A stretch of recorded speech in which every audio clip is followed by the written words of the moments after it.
All right, let's talk about some hard-hitting black news right now because it's Black History Month. Let's talk about some black news. Nyack, which is a town or a city in New York. I'm not familiar, but if you are familiar with New York, the Palisades Mall is in Nyack. Nyack School District Black History menu for the first day of February. Questionable. Okay? If you don't know what happened, they served chicken, waffles, and can you guess? There's my drum roll. Watermelon on February 1st. We are in 2023.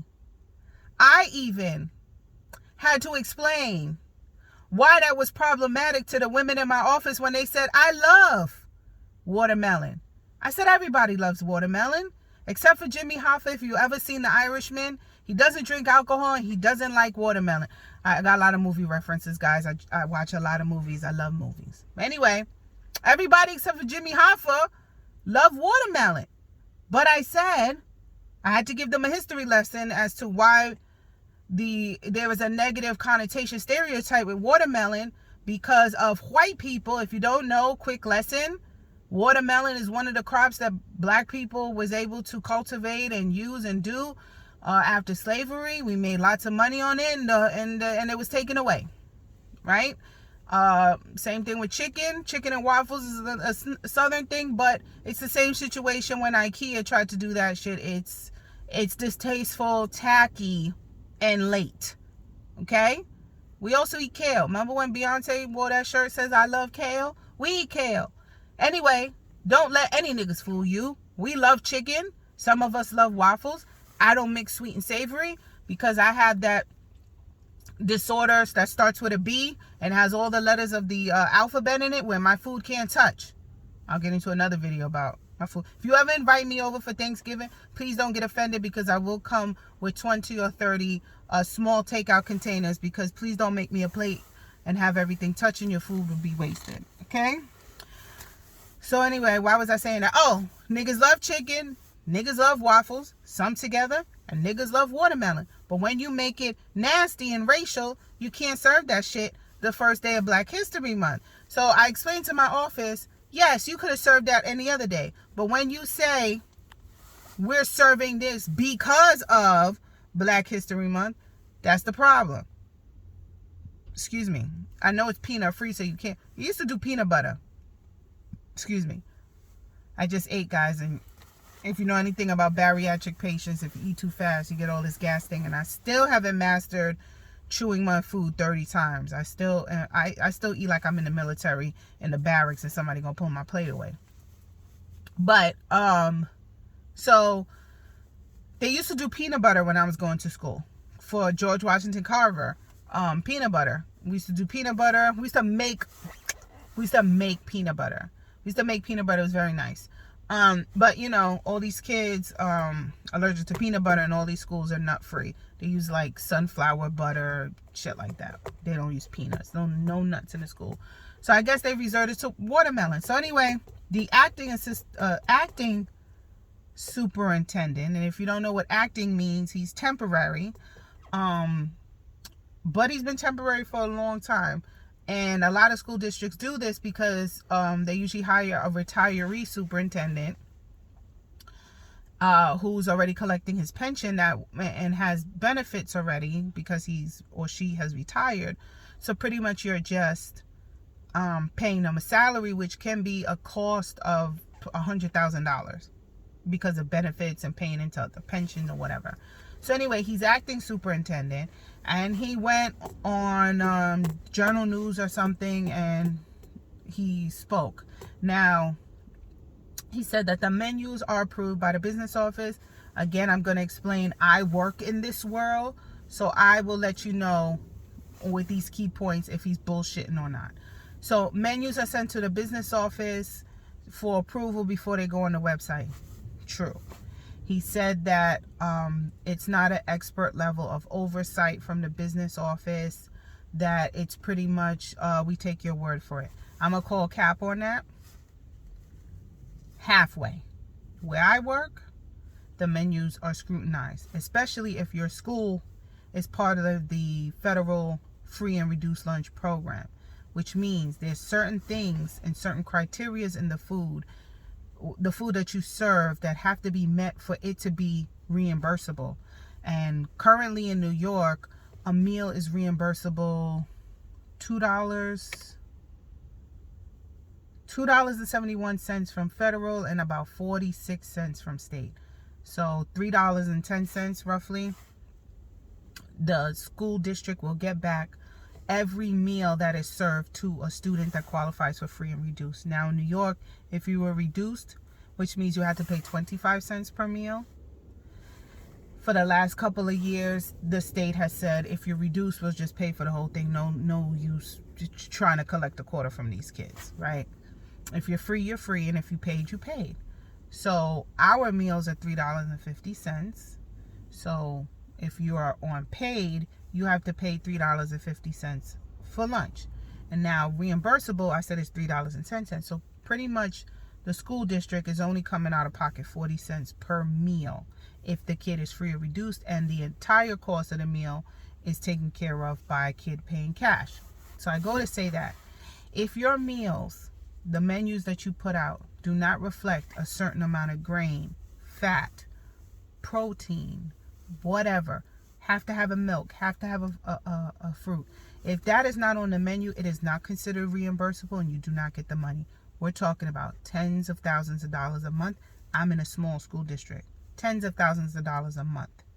A school like Nyack, hundreds, 100,000 more a month in money coming in from the USDA federal free and reduced meal program. So don't tell me that these menus aren't checked. They are. And it is so lucrative, this business. Well, not yeah, you can make money, but it's a non-for-profit, so you're not supposed to make money. But pretty much your whole meal program could be self-funded by this USDA program that these school districts, including my own, hire third-party companies because it is very complex.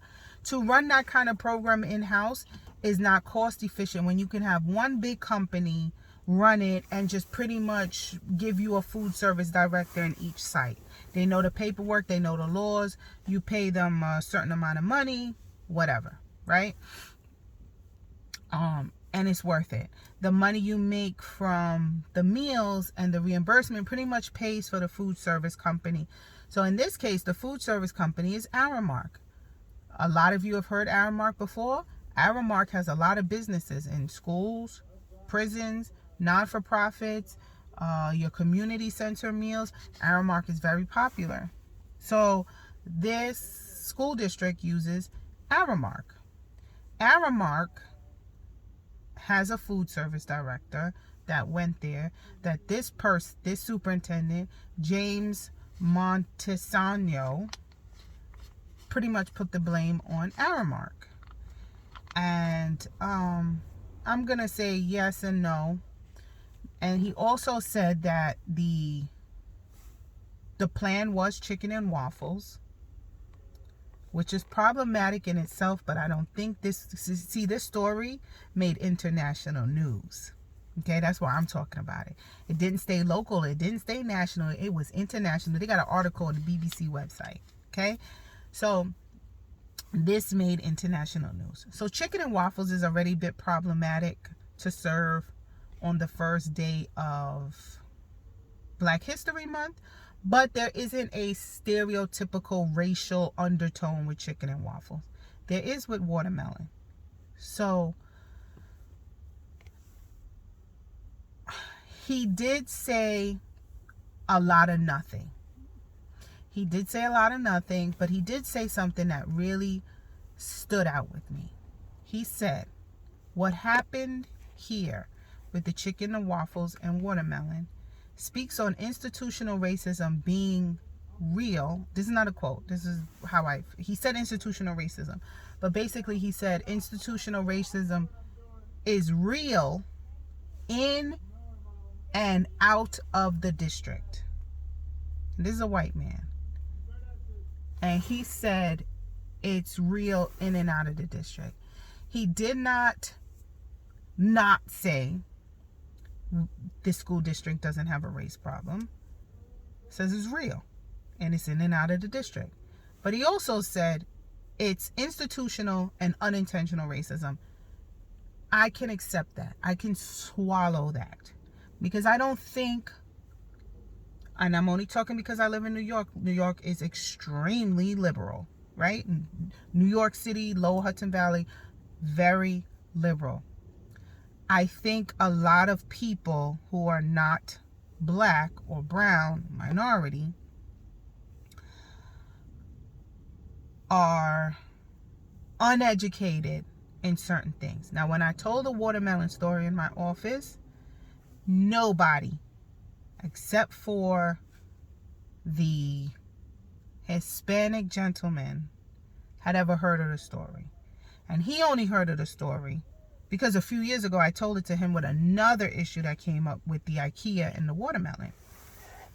That's the only time he's heard it. And he went to school in the Bronx. I didn't learn it until mid-20s, the issue with the watermelon. I knew that it was like a Sambo, and, you know, they would always depict big lip monkey niggas with watermelons in their mouth, but I didn't know how far back the watermelon issue went. And I implore you to just Google the history of black Americans or slaves or ex-slaves and watermelon crops. So he did speak that there, you know, racism is around in the school, that it can be, that it is institutional and unintentional. And I can accept that because you're not going to know what you're not going to know. You only know what you know. And your institutions of learning, Black history education, is limited to 3 or 4 lessons during February. I went to elementary schools and inner city schools, and I had primarily black teachers, and I had primarily it's not woke, very pro-black teachers. Like, we put on a Kwanzaa play, we learned about black inventors and all of that. Like, they were black, they were black, right? Black sororities, black fraternity members. So we got black education that necessarily was not part of the curriculum that they made sure we were exposed to. And no, this is grade school, so you're not going to tell us about the Black Wall Street, and you're not going to tell us how they burn the crops down and everything, because we're 6, we're 7.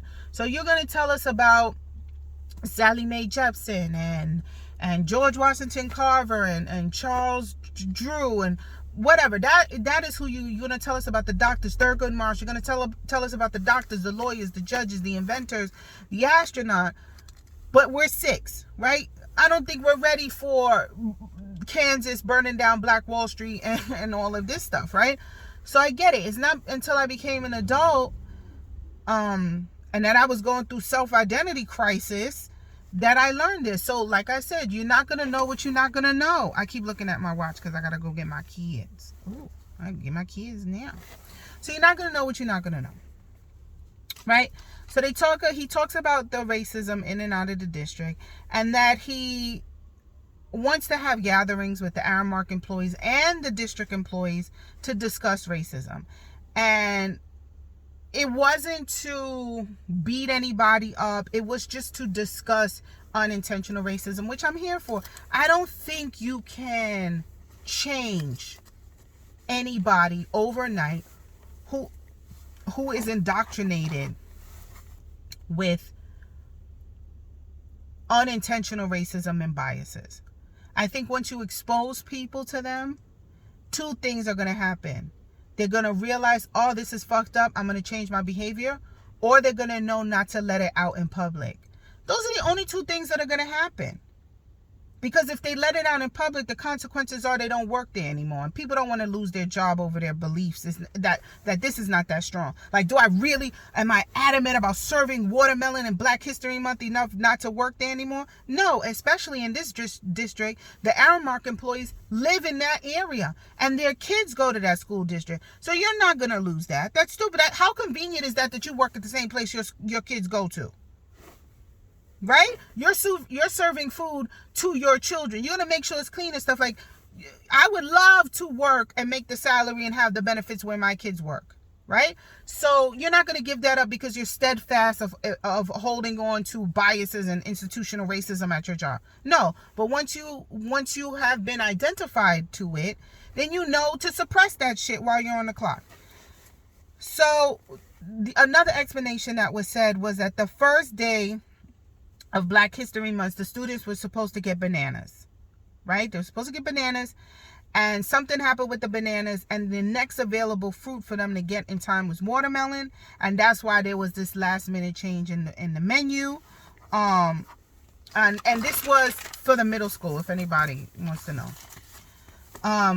The acting superintendent says Aramark is going to stay. He's not going to get rid of them, which I agree with. You don't get rid of a whole fucking company. You don't get to pick your company. You have to go through a bidding process. You have to bid. You have to publicly bid. You go to the lowest bidder. The contracts have to be approved by the state. You have to tell the state why you're dropping a company. They would have to do gross negligence and malfeasance. And serving watermelon on the first day of Black History Month is not enough for the state to say we're going to drop a contract. Nyack, the school district recommended Aramark employees with equality training. But my question is, who's going to run the program? That's very important. Just getting some generic person or having them watch a video, I don't think is enough. But the NAACP president of Nyack, Nicole Hines, was willing to help them with that. And I think that's a great idea. She also has children in the district. So she's very vested and is going to do right by the school district because it is a benefit to her and her children. And another reason why they also said they did watermelon is so they don't serve two fruits on the same day, which is a no-no too. Serving the same thing multiple days in a row is a no-no for the program and messes with your reimbursement. So maybe they did have a reason, but if watermelon was the only thing available, that's bad. That's poor management. But they also said that they were pretty much leaderless over there. He did say that. The remediation, they said, is the equality and inclusion training. Oh my God. But my question is, this seems to be a bigger issue. So this video had to be stopped and restarted days later because I'm busy talking to you guys and I had to go pick up my kids. And then the weekend got a control of me or whatever. So I'm going to continue this video. But I just want to say, now that I got all of the political PC things that you are supposed to say when a situation like this happens out the way, I really want to talk about how I really feel. So yes, this goes to speak of a bigger issue of institutionalized, unintentional racism. But on the flip side, I feel like we as a people go hard for things like this and not hard for other things because this is low-hanging fruit. And what I mean by that, this is an easy target for lazy activism, lazy outrage. Was it merited to be international news? I don't think so. And when I went to work today, I got to see more in-depth photographs and the menu and stuff like that because, like I said, I worked in that part of education. And not for nothing, it looked good as hell. That watermelon looked juicy and red. That chicken looked juicy. It looked well seasoned. I was like, this is a public school. This looked good. The waffles were perfect. Belgian waffles with individual containers of syrup. It's better than those French bread pizzas we used to get with no cheese and all that sauce, or them square pizzas with the holes in the bottom, or ravioli day, you got 4 raviolis. Shit, these kids eating like they on a college campus. But anyway, like I said, was it so egregious? No. Was it tone deaf? Absolutely. Did it merit sensitivity training and education? Yes. Should this have been taught to these adults and damn near senior citizens in their youth? Yes, but it wasn't. We wasn't always woke in the 60s and 70s when these leaders are going to school, so they have to learn in 2023. I don't think this should be outrage where it merits action of termination and all this stuff. No, it is a teaching moment. It's an educational moment. And are Black people responsible for educating the masses? No, we are not. It's not our job to teach y'all. But unfortunately, if we don't do it, they won't do it themselves. And this is where the donations of the NAACP come in, because the president is willing to facilitate the education that's needed for this school district and even the food service provider in this situation, right? But I just feel like we go hard in the paint unnecessarily. I feel like more critical race theory is a biggest issue. Common Core, we should be, Common Core is something that affects all races and genres of people. I feel like we should come together, have a kumbaya, we are the world, Michael Jackson moment to get rid of Common Core. Isn't Common Core like Japanese or Chinese anyway? Why do we have the communist math in our schools? Can we go back to doing long division with the drop down arrows and shit that made sense? Because now I gotta save for braces and Kumon because I have absolutely no idea how to help my children think in the power of tens with circles and squares. And if you think I'm joking, just Google Common Core math. So anyway, and my dearest apologies for being late, but my disclaimer, I do this for fun and I don't really check the analytics, but I got another subscriber. So number 10, shorty, you a 10, I got 10 now. And I think up to if it starts coming in so fast, I don't know if all of you could get a song, because then I would have made it, and I'm too big for you little folks. But as long as I'm in the double digits, you guys will get a song. All right. It's been a slow kind of news week, except for me finding out that Tyree Nichols was a colorist. I don't know if I'm gonna do that because the man is dead, and even though I don't think he should be dead, I don't think Black women should be going hard for somebody who hated us, apparently. So maybe I'll just leave that one alone. Anyway, Nyack schools, you absolutely should serve chicken, waffles, and watermelon again, just not for the first day of Black History Month. Bye.